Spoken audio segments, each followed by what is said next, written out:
Good afternoon and welcome to another edition of Talk of the Towns. We have a great edition for you here today. We have two folks from MRB, the MRB Group actually, to talk about CFAs. And with us, we have Mark Blask and we have Matt Horn.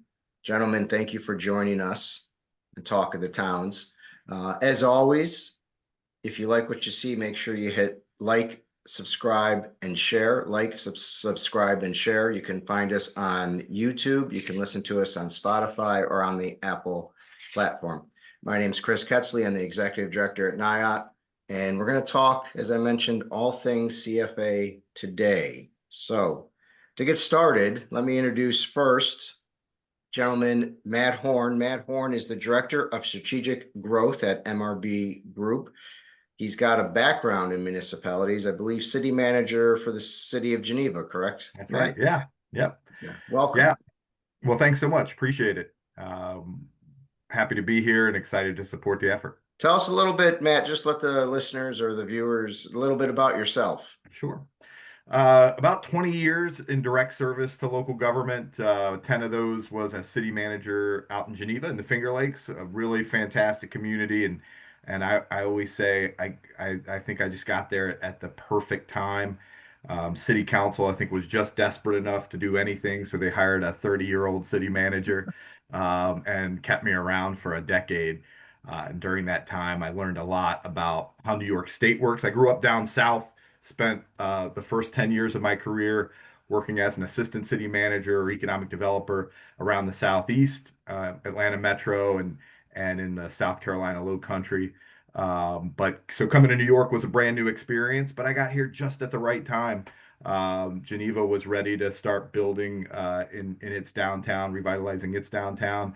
And after 10 years, we put together some really solid economic development projects, both in downtown and beyond.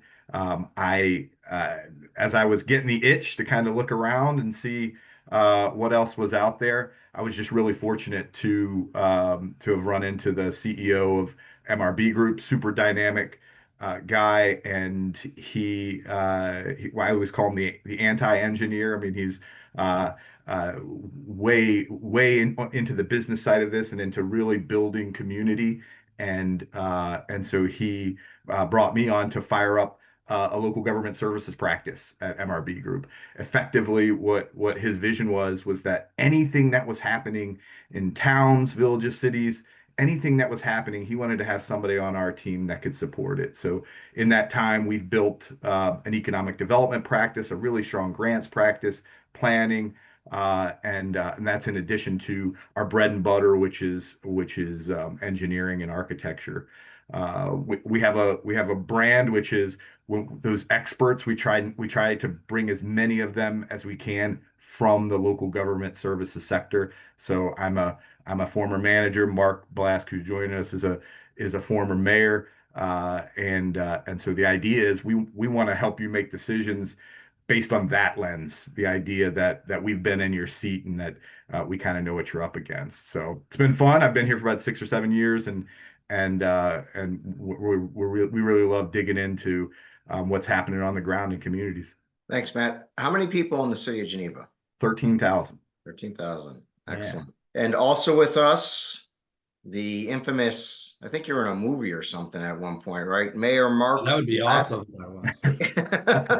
Mayor Mark Blask from the city of Little Falls, former mayor, now the senior municipal advisor at MRB Group. Mark, welcome. Thanks, Chris. It's really kind of you to have Matt and I on today. So I'll just bore you quickly with some background. I grew up in Little Falls, which is in the Mohawk Valley, halfway between Syracuse and Albany. I joined the military after that. I was in the Navy. Ended up staying in almost 28 years. It was a pretty varied career. I was enlisted for 14. I got commissioned halfway through, spent 10 years on aircraft carriers, and finished up with small fast attack submarines in Connecticut for the last 7 years. Wow. Moved back to Little Falls after that career, and with every good intention of hitting golf balls and generally hanging out. And then I went to a municipal meeting down at City Hall. It didn't go fantastic. And I was thinking, wow, if I'm going to live here for the rest of my life, then I should probably get involved. I talked to my dad the next day and I said, Dad, I think I'm going to run for mayor. And infamously, he said, Why? Do you have too many friends? Always appreciated that line.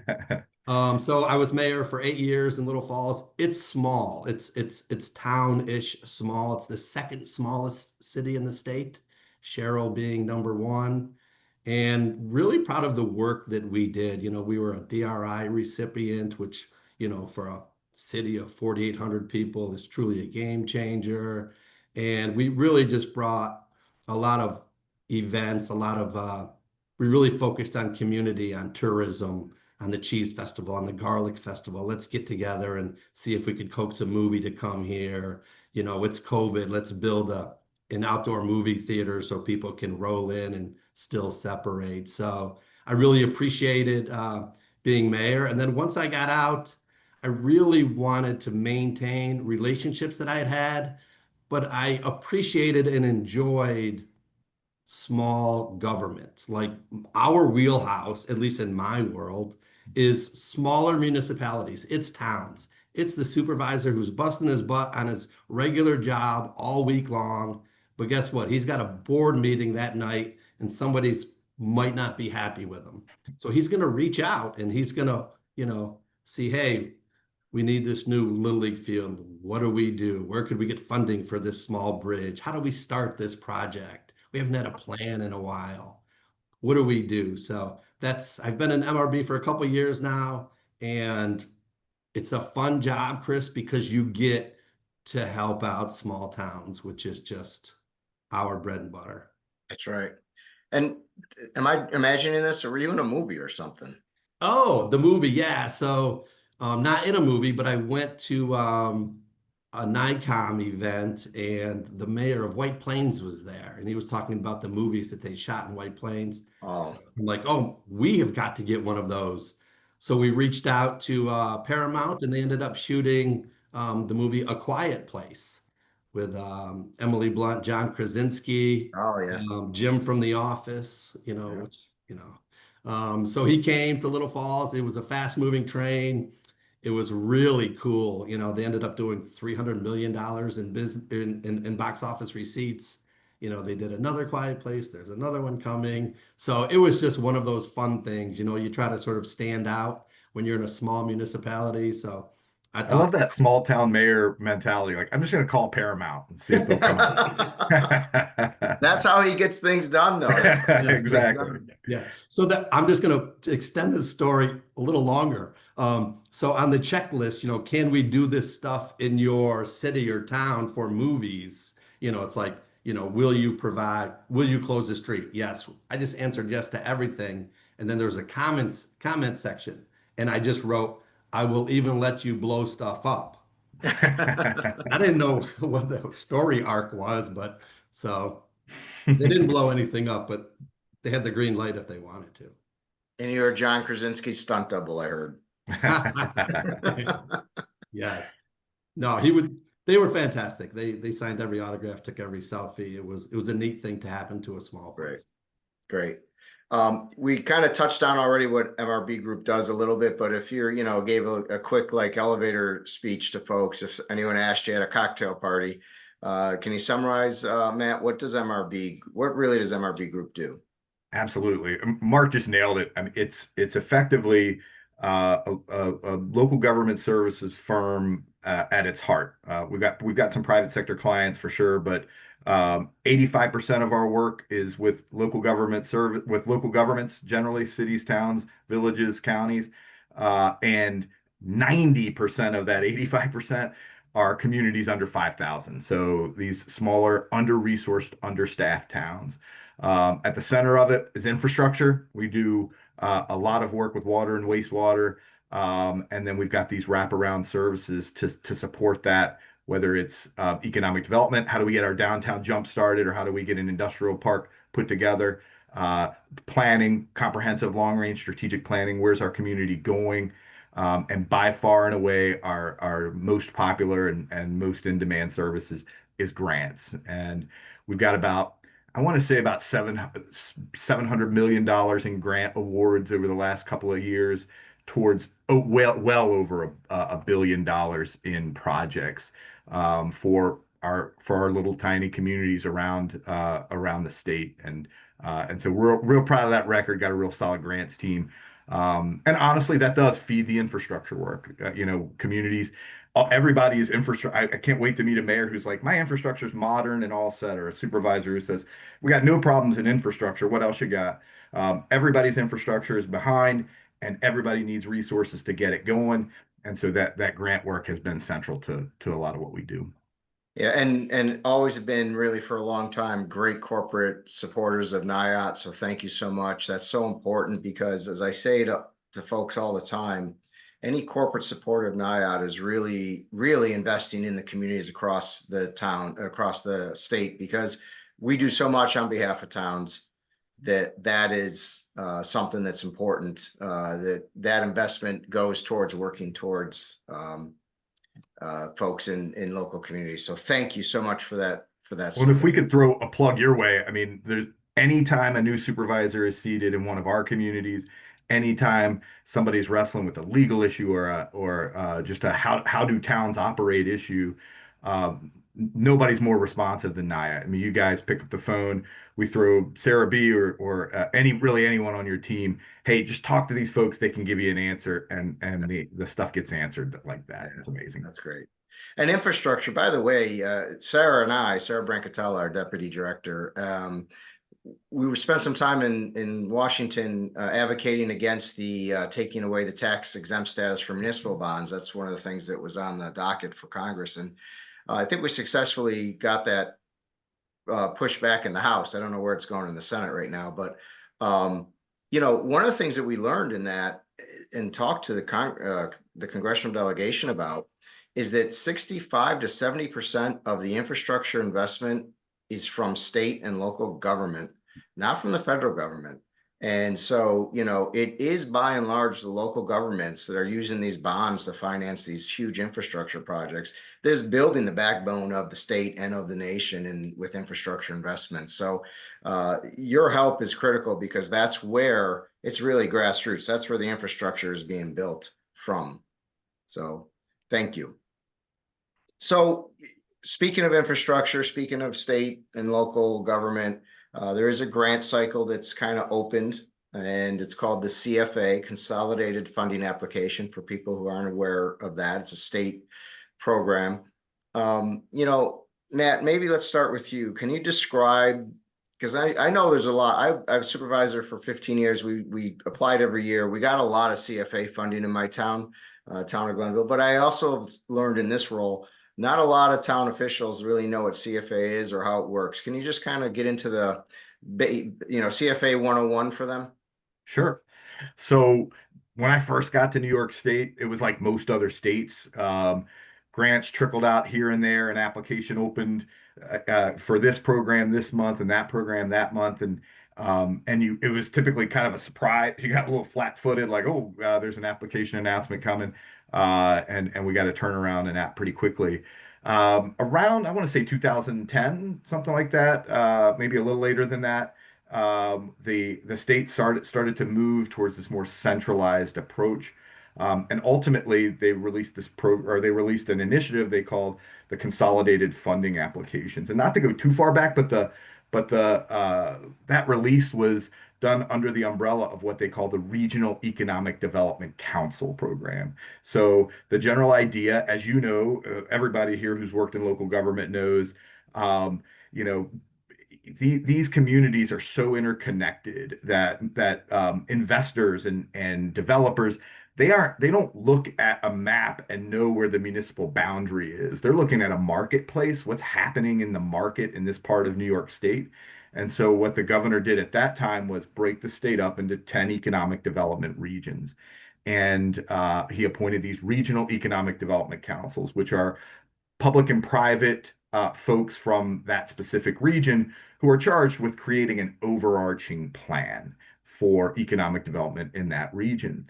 The consolidated funding application took about 40 grant programs that had previously just been dispersed all over here and there and pulled them all under one umbrella with the intent that This consolidated funding application in Central New York or the Mohawk Valley or the Finger Lakes, this consolidated funding application is going to be used to advance those regional economic development strategies.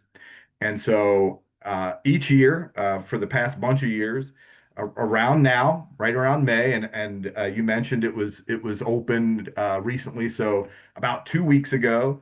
My grant writers, our team is sitting on the edge of their seat right about May 15th, nail biting, waiting for that announcement to drop.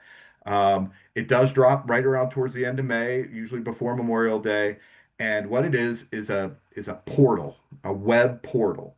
And if you go to the internet to your Google search and just type in NYREDC,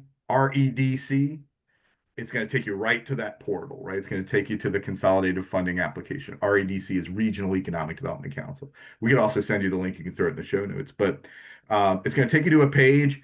You're going to click on the portal, and it's going to open up more than 40 different programs that support local government, nonprofits, and others in advancing economic development strategy.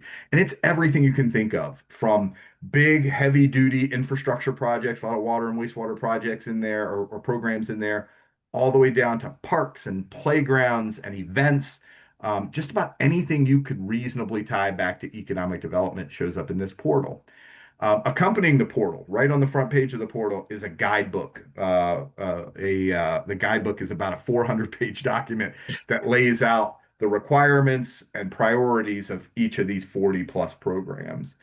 And so the general principle that I think the governor was after at the time was nobody knows when grants are coming out, application volume is low, and we're awarding grants independent of any unified strategy, right? And so if we can get these applications all wrestled into one time frame, we can ask ourselves, the state can ask itself, how does this contribute to our regional strategy and to our statewide strategy? So when you get into the portal, you're going to be able to select each of those 40 any of those 40 programs that you qualify for, and it's got a standard list of questions that you're going to be asked. It's not a super long window, right? It closes July 31st this year. Actually, that's the exact date it closes this year. Closes July 31st. So it's about 60 days. And in that 60 days, you develop your grant application and check all the requirements for submittal. And then on July 31st, all the bandwidth in the state gets sucked right down to this CFA application portal. The state then, over the course of the summer and into the fall, evaluates these applications against the priorities of the program. And typically, first week of December, second week of December, they make some announcements. It's moved around as governors move around, right? So Governor Cuomo was way into packaging all of this up and doing it all at once. And Governor Hochul has plucked a couple of programs out of there. But it still remains the headline grant application program in New York State. And so it's a big dog, and it's something to pay attention to. Absolutely. It's important. As you say, it's probably the lion's share of the opportunities a town, or in this case, a town or any municipality can have. It's not all the grants, obviously EFC and all those others are still out there in a different cycle. But as far as the economic development grants for the state, it's important. One of the criticisms that I know as a former supervisor, my colleagues and I always had of it, and I think the position NYAOT takes as well, is, grants are great. They're important. They help. They build a community. But grants, and in particular, when it's like this, so unified, which there's some really good reasons for that. But, grants create this Hunger Game type of situation. We're competing with each other for funding. We're trying to fit into the priorities of the state, which may not be the priorities of a local government. And so that's hard. But Mark, I don't know if you want to take a few minutes and maybe just talk about how towns in that competitive situation can improve their chances for being successful in the process. Yeah, that's a great question. I would start with, okay, first, like a golf analogy, like when you watch the Masters, on Saturday, some announcer is going to say, you can't win the Masters on Saturday, but you can lose it then. So make sure that you have these requirements down. Matt talked about it's sort of a fast moving train. It comes out in May, it's due 2 months later. There are some things you have to do. So make sure that if there is a resolution that's required, that is in your application, that you meet the timeline. So, just bare minimum that you have that done. But to improve your chances, ideally, you've thought about this before May. It's like, okay, here's the CFA grants that came out last year. Here's the ones before that. I'm more than certain that this will be included in this group. So how do we set ourselves up for success? Ideally, it's part of a larger strategy because remember, when you write these applications, this is a narrative telling your story about your town. So you write to the state, and in there, you're going to say, we have a comprehensive plan that talks about trying to develop tourism in our town. We're going to go after this Market New York grant, which is one of the CFA grants. So this year, there's $7 million the state has allocated to Market New York. I'm just going to pluck that one out. And you just tell the story of why you are best positioned to receive the money. This is the work that we have done. When we did our plan 3 years ago, we talked about trying to drive up tourism. Our zoning is ready for this. We've had a zoning update recently. We have all these letters of support, right? We have talked to the county about this. They support it. We've talked to our state senator about this. Everybody is sort of driving in the same direction. And in that story, you're going to say, we've done our level best here. We're small. There's 800 people in our town. This is an expensive undertaking. In New York State, we need your help. We've done all of these things. And now we're at the point where we need this grant in order to advance, just say, tourism. So there are things that you need to do, the requirements, but then it's just having thought about this earlier and developing a plan.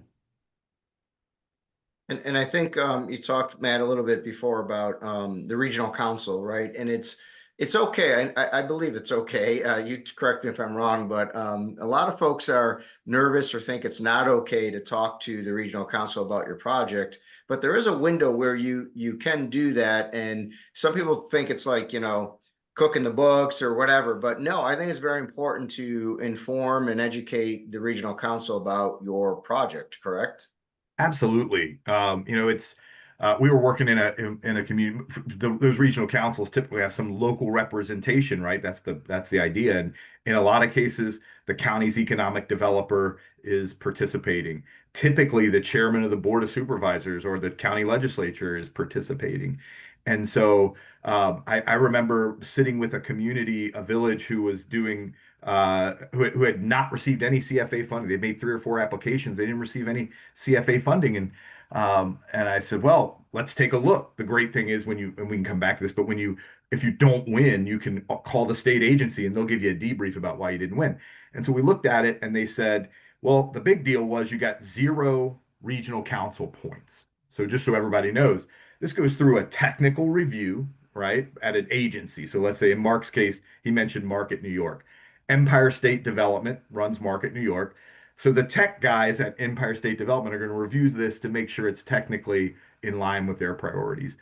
Then it's going to go to the REDC, to the regional council, and the regional council is going to look at it and say, hey, how does this align with our strategic plan? This organization or this community had the chair of the board of supervisors and the county economic developer in the community, and they never approached them about the program or about the project that they were interested in. And so it's a swinging door. You're able to familiarize the leadership, the regional council leadership, about your aims and efforts, and to Mark's point, your story, your narrative. But they're able to educate you and say, hey, take a look at each one of these regional councils has a strategic plan. Take a look at the strategic plan. Make sure this lines up. At the regional council level, we're talking about this, and that as priorities. All of this information is public.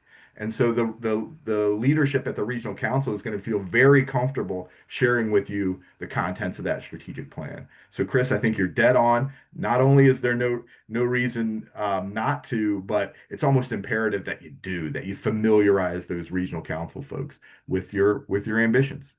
And they can be strong advocates for you. You bet. Yeah.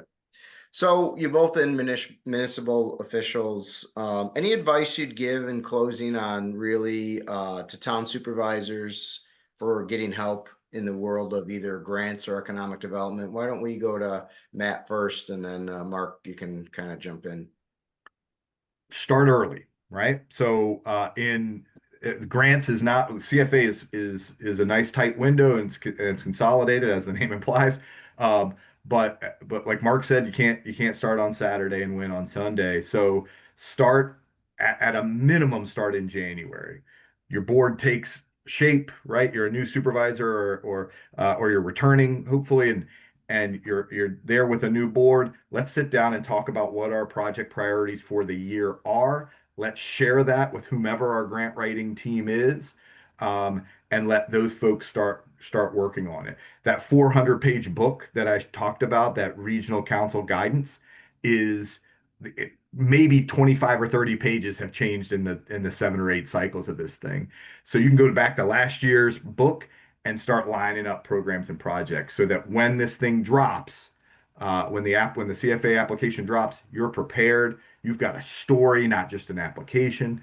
And so the worst email that we ever see in the grants world is about a week before CFAs are due. The state still puts out one of these reminders like, "Hey, did you know there's $700 million worth of CFAs out there?"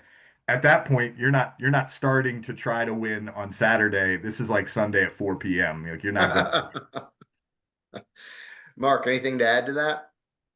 Yeah, and just to go backwards, I think that my advice would be, as you alluded to, Chris, is to develop relationships, right? I mean, I spoke with my dad earlier. He gave me some great advice. The first time that you meet somebody should not be when you're asking for something. So go to NYAOT conferences, go to trainings, go and meet your local representatives, your other supervisors. Everybody has generally these same problems, right? And they possibly have thought about a solution, but maybe they're on your REDC council. And man, this town has talked about improving their Little League field. I've been hearing about it for a year now. I mean, there are things that you can do in the relationship world to sort of put yourself out. At the end of the day, you talked about the Hunger Games. Some are going to get grants awarded and some are not. So if you are one of those supervisors who is on other people's radar, who has a relationship, I've had a drink with this person, I've hit a golf ball with this person, I've Zoomed with them about something other than work, then your story is going to be out there. So I would, and relationships at NYAOT staff, talk to Lori, talk to Katie, Libby Lou, Sarah B. Like your staff's amazing, Chris. Everybody knows that they are accessible, and pick up the phone, send them an email, especially new supervisors. I mean, it takes a while to get your footing. So just rely on others and develop relationships. Yeah, MRB Group has been great at providing training at some of our different schools, annual meeting, all that type of stuff. And I want to put a quick plug in for a sneak peek at what's coming soon. We're working very hard with you and a few others on really putting together a program that will help small towns in particular. We've all talked about this here today, touched on this. It's so many small communities across the state that need help. So many small communities across the state exist in upstate New York in particular. And so we're putting what we call the GAP program together, Grant Assistance Program for small towns. And you guys are a critical component of that. So I want to thank you for your leadership in that. And folks, look for more information on that coming soon. It's not a program that's out yet, but we are working on it and we're going to be bringing it forward hopefully later this summer. So thank you. I want to close with one more question, if that's okay. If town supervisor has any questions about CFAs or, grants in general, because there's other opportunities throughout the year, what should they do, Matt? Where should they go? They can, always reach out to Mark or I. That's an easy answer. We talk to supervisors and mayors and everyone else, and it's literally Mark and I just love being in it. So the meter's never running on something like that. Give us a call and just pick our brains, easy peasy. Each one of these regional councils, and you can find that map on the Empire State Development website. Each one of these regional councils has a regional staff person, and that staff person can serve as a resource as well. Make sure you're signed up for all of the email lists, the regional council email list and the governor's email list. That's going to put those grants on your radar as well. How can folks get a hold of either you or Mark? You guys Sure. wanna? Matt, it's an easy one. Matt, matt.horn, HORN at mrbgroup.com. And the same for Mark, mark.blask, mark.blask at mrbgroup.com. Excellent. Anything more that we didn't touch on that either of you wanna talk about before we? I would say, again, maybe just another cross plug here for Mark or for NYAOT. Go to those conferences, plug up with the annual conference. It's the annual meeting. There's a whole, I call it state alley. There's a whole row of state agencies and funders there. They want to talk to you about your projects. So when you show up at that conference, make sure you walk that floor and talk to all those state reps. You don't get that kind of access in most places. Perfect. That's absolutely true. We get a lot of support from the state agencies, and that's great. So I want to thank you both for taking time. I know you're busy. I know it's a busy time of year. Obviously, you're right in the middle of the CFAs. So thank you so much for that. Folks out there, thank you for taking time to be with us today. As I say all the time, if you like what you hear, make sure you hit like, share, and subscribe. We're on YouTube, we're on Spotify, we're on Apple. And please, if you have any information, or I'm sorry, any suggestions that you would like to have on the podcast, email us, info@nytowns.org, info@nytowns.org. Gentlemen, thank you so much for your time. Enjoy. Of course, we record this on Friday, so I'm going to tell you to enjoy your weekend. This won't be out until Tuesday, so enjoy both weekends, this one and next. It was a lot of fun. It was a lot of fun. Thank you, Chris. Thanks, Chris. Thanks for your leadership.